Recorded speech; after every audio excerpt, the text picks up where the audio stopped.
Welcome to Matt Gaines Live. I'm your host, Cassandra Gaines. It's another Friday. Get your drink. It's time to stop working. It is time to learn about freight, meet some new people, and get yourself a beautiful drink. I have here an old fashioned. We're at the One Rail facility in Orlando. They have a new, beautiful headquarters. Check out our previous podcasts. You can learn more about One Rail and what services they offer in the final mile world. They are doing something very cool. Please, you will be missing out if you don't read up on this and check it out. So right now, we're going to turn our attention to this Friday to a shipper, a lovely shipper, Moid. We are very excited to have you with us. Could you introduce yourself, please? Yeah, of course. Cheers. Great to be here. Cheers. Happy Friday. How is that old fashioned? It is very tasty. It's a smoked old fashioned, and it's perfect, setting for this podcast. It is. So by introduction, Moid LV. I work for American Tire Distributors. I'm recently joined them about 7-8 months ago. And then prior to that, I spent about 20 years at Target, all in supply chain. So I'm kind of a supply chain nerd. That's what I've known professionally. I did dabble with software engineering out of college, but supply chain is kind of my true passion. Yeah, I mean, that's very interesting. But wait a second. We have to take a step back. Okay. So what part of software development do you like? No, fuck this, I'm out. Well, the part where you did not interact with other humans is really what I that. was like, all right, I'm out. It's like, go in your cube and write this code for however long it takes. I was like, yeah, I don't know if I want to do this. And as you know, supply chain's not like that at all. You know, it's like while it's technical and all that stuff, it's also very people-oriented discipline as well, which is exciting. It is. Yeah. So do you use any part of that background at all? A little bit. I actually went to school for statistics and software development, and I feel like just that analytical background is helpful in any type of problem solving and those type of things. So while I'm not coding, it's thinking is still applicable in a lot of different aspects. Yes, it's always good to think. Yeah, Moid. I think so. I want to go back to this drink. Yeah. So secret I learned about you is you love whiskey. Yes. And do you have a secret whiskey wall in your basement? I do. So I do. Talking about secrets in basements. Yeah, secrets in basements. So I got into whiskey probably about 15 years ago. Started with Scotch, just tastings. Then I got the chance to go to Scotland and learn more about kind of how they have different flavors in different parts of Scotland. Interestingly, I learned that you can start with the same 2 ingredients in the same barrel. If you age them in different parts of Scotland, the flavor profile was completely different. What? Based on the environment, the air, the plants in the area, which blew my mind. It's the same ingredient, same thing. It's just aging in a different place. Huh. And so then I got more curious about that, and then expanded into bourbon, most recently Japanese whiskeys, etc. So, when I built my house about 4 or 5 years ago, and the builders were like, hey, what do you want to do with this space down in the basement? It's not big enough for a bedroom, but some people could use it for storage or whatever. And I was like, I think I have an idea. Let's put a bookshelf door and then make it like a little speakeasy. Yeah. And then after that, the collection just exploded because I had to fill the space. Yes, naturally. Yeah, of course. Yeah. Oh my gosh. Yeah. Okay, tell me the difference with Japanese whiskey. I've never tried it. I've never even knew they had whiskey. I didn't think it was something that. But tell me, what should I expect the first time I'm trying, and what are your favorites? So what you would expect. So my favorite is probably the Suntory Toki. It comes in a rectangle bottle. And I think what the Japanese figured out, there's some guy I'm going to forget his name, but he worked in some of the distilleries in Scotland.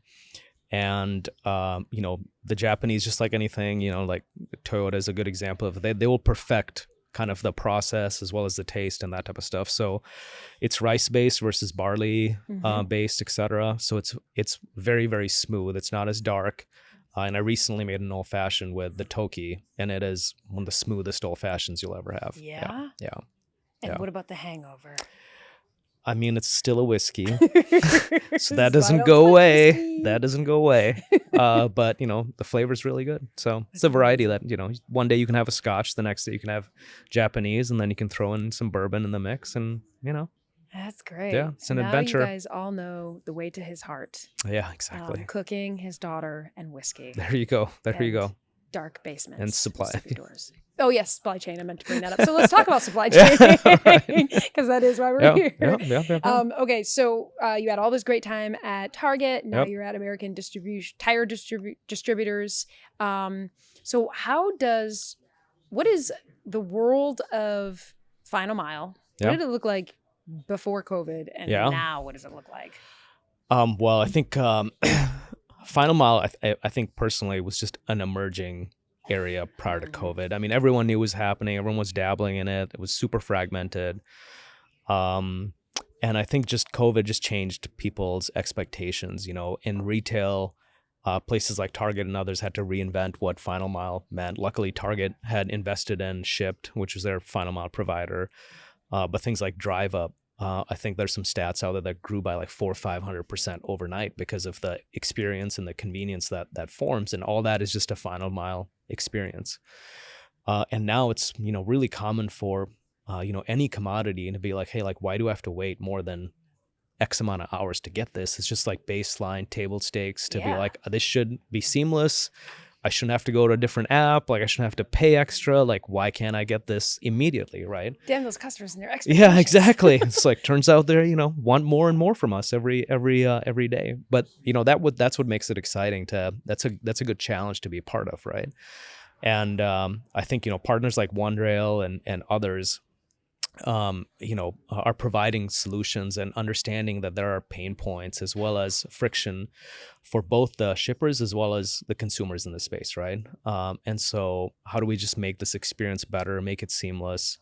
And I think the growth has been immense. I mean, I was reading some stat, there was 21 billion packages shipped. I believe it. Last year in the US. My gosh. And the growth was like 15% growth, right? There's crazy? no other industry growing with that type of scale and size. Like, it just means we all have too much shit. Just want you guys That's true. to know that. Everyone's buying a lot of stuff But and it's very good. quickly. Keep And then buying, they you want it very guys. We're quickly. Just kidding. Keep buying, keep shopping. Yeah. But give me more details about like the challenges you were facing and then how you were like, what was some of that fragmentation? How was it impacting your business? And then when you guys reached out to OneRail or whatever solutions you guys came up with, what did that look like? Yeah, absolutely. So, you know, in the tire industry, you know, it's something everyone can relate to, right? Everyone's kind of had a car, driven a car and that type of stuff, right? And prior to COVID, you know, there was a lot of buffer and kind of, I'd say just expectation of time in your experience. So you know, you took your car, they didn't have the tires. They'd be like, leave your car, it'll be ready some days from now, right?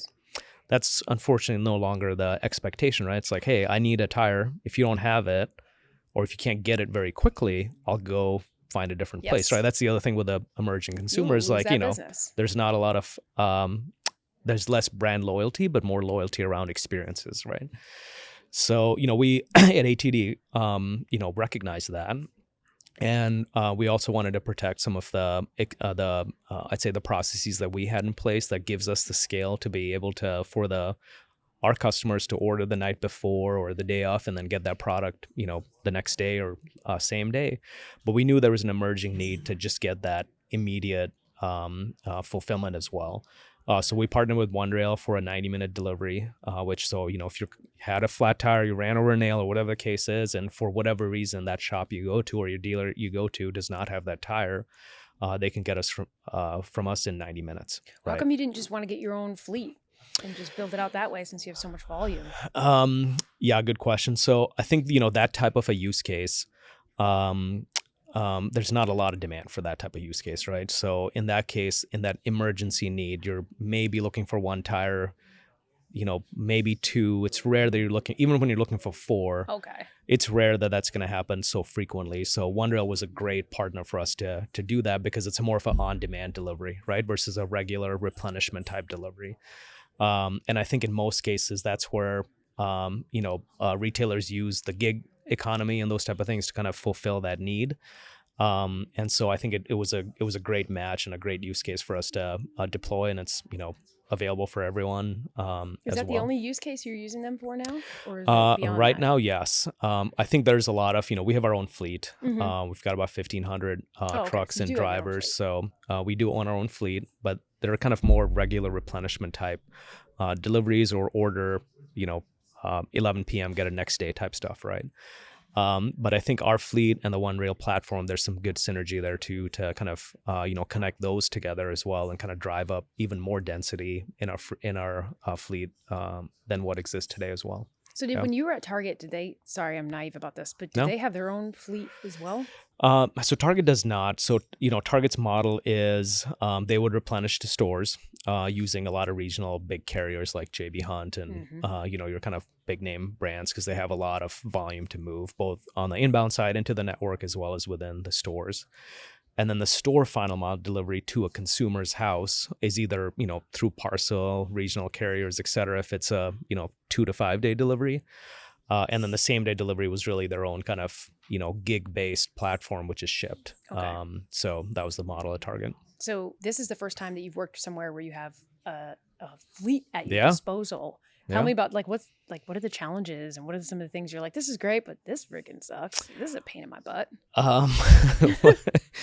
Well, I think that's actually part of what attracted me to ATD was the footprint that we have, which is 113 DCs spread nationwide. Yeah. Any supply chain professional will be like, hey, I have 113 delivery points with fleet to my disposal. I can do a lot of different things. I can grow my core business, and I can actually monetize that fleet and get into, diversify my revenue and, partner with One Rail and do other things.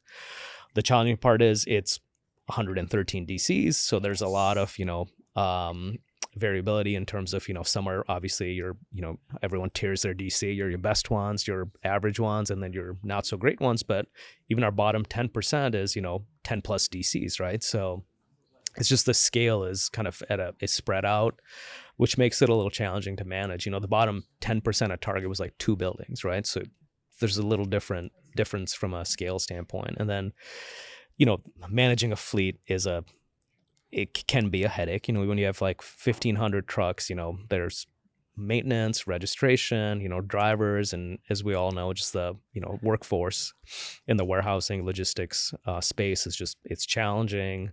To hire and retain kind of the right talent. But, we're competitive just from a wage standpoint. Our training, I believe, is best in class. We have our own training platform called Spark, which does really cool things. We've got telemetric in the trucks that monitors driver behavior. Like, are they coming to a full stop? And if we see any behavior that is, inconsistent with the training, it'll automatically kick off a training module to be like, hey, like these are the type of behaviors we see. So it's like, I love that. I hope those truckload carriers are listening to that. That's really cool. So there's, we're doing like all the right things, I believe, to kind of drive up some of the pain point, or, minimize the pain points, but just the size and scale. There are things that come up, constantly. I love hearing more about this and more about your world, because it's just an area I haven't had a chance to learn about. But while we wrap up, is there anything else that we need to know about you? Any more onion peeling the layers? Am I going to find out from somebody, like Stephanie's going to text me and be like, oh yeah, we forgot to tell you he was like on an American Ninja once, and he also break dances and he plays guitar. Like, all of those things are true. I'm just kidding. If that's the case, we need to do about 5 more podcasts. Yeah, if something comes up, we'll dedicate an entire podcast to that. Excellent. Yeah. Especially the ninja part. Yeah, exactly. That's really cool. I'd watch that show all the time. Well, all right. Thank you for being with us. No, thank you for having me. Letting us learn from you. Of course. We'll see everybody next Freight Friday. Enjoy your weekend.